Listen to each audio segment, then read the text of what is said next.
When I first saw the FP2 sensor, which uses millimeter wave technology to actually detect presence in rooms, I knew it had the potential to fix so many of the issues with modern motion detectors for the smart home. So I reached out to Aqara, who not only offered to send me the new FP2 sensor before the embargo lifts here in the US for this device, but they also offered to sponsor a video as well with this sensor and a couple of their other smart home products. The FP2 sensor, this is Aqara's latest sensor, and even though I'm not reviewing anything in this video, we'll do a 6 months later review of it, but what I can tell you now is it is the most fascinating piece of technology that I have put in my smart home in several years. This really does change the game for a lot of smart home automations. It's much smaller in person than I was expecting and can be screwed into a wall, mounted to the ceiling for the cleanest look, or you can adjust the puck sensor magnet back to prop it up on a stand. And if you use the Aqara app to create an account, you get access to many more features, some of which with the FP2 sensor are pretty important. You can control the area of a given room to have the sensor focus on, and create multiple areas to focus on, and tell the sensor to ignore other areas of a room. Once you have the sensor placed where you want it, you can use the automatic setup feature in the main Aqara app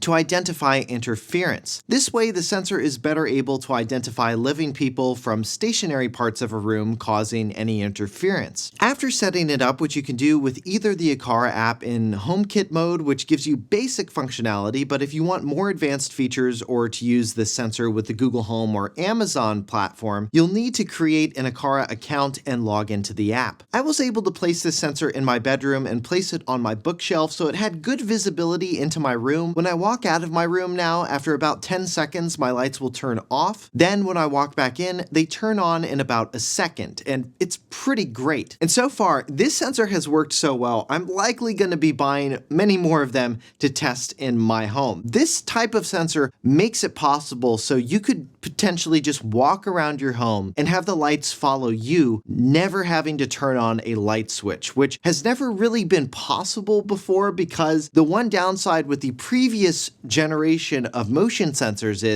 if you just sat down reading a book, the lights would turn off on you because the motion sensors typically would just look for motion. They don't detect respiratory rates and just presence like this presence sensor does. And that's what makes this thing so interesting. And since putting this sensor in my room, I haven't had to touch my light switch. The lighting in my room is now completely automatic. And that's just the start of what you could do with a sensor like this. It's so sensitive and it can detect up to 3 people in a room at once. You could potentially do more complicated automations with it, like have the TV automatically turn on when 2 people sit down on the couch in the living room. And what's really nice about the FP2 sensor compared to the battery-powered sensors that Aqara makes is it's directly powered in, so you don't already need to have a Zigbee hub or go out and purchase one. All you need is this, it plugs directly into power, and you're good to go. Now, of course, having a power cord running out of one of these things, that could potentially be a downside for some depending on where you use it. You can, of course, also install these in the ceiling, which I think is the cleanest look and also gives this sensor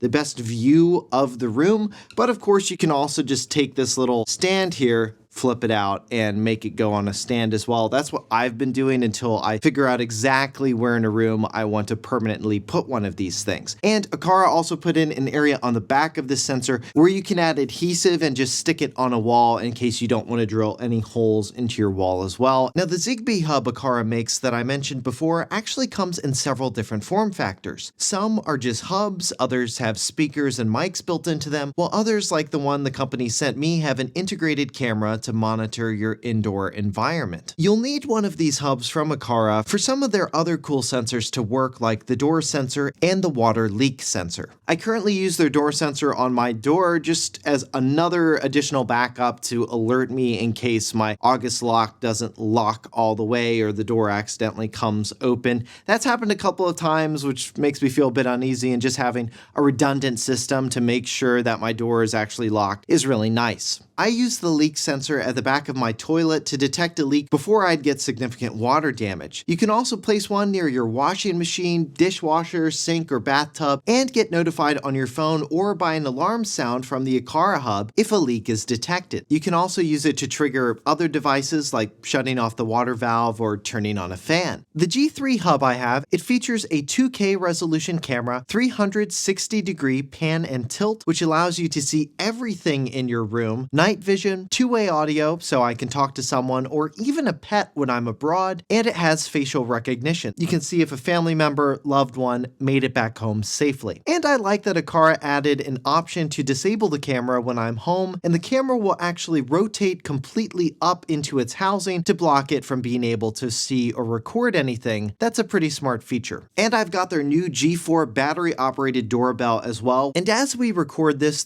is the only battery-operated doorbell that supports Apple's HomeKit secure video feature. What Aqara did with their design was actually pretty clever. They built all of the smarts for the doorbell into its chime box, which is always plugged in, and that is what wirelessly connects to the doorbell itself, which takes AA batteries. The G4 doorbell features 1080p full HD video, a 162-degree field of view, and a 16:9 aspect ratio. Its local AI can identify people, animals, and even vehicles, allowing you to choose what types of alerts you want to be notified about. It also features 24/7 recording to a microSD card or to the cloud so you don't miss anything, has two-way audio, night vision, and is weatherproof. And the nice thing with all of these products is they come from one company, so you don't have to go into several different apps to change the settings for each one, which as you add more things into your smart home, you'll get what I mean. That can be kind of annoying to have to remember, wait, which app does this thing belong to? So that's kind of nice that they have a suite of things that they sell as well. And if you'd like to learn more about Aqara products,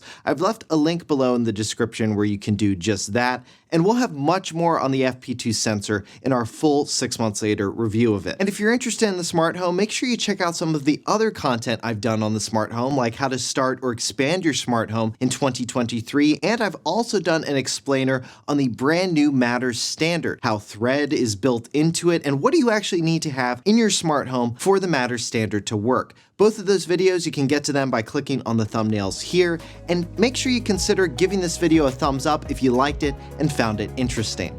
For 6 months later, I'm Josh Tedder. Thanks for watching.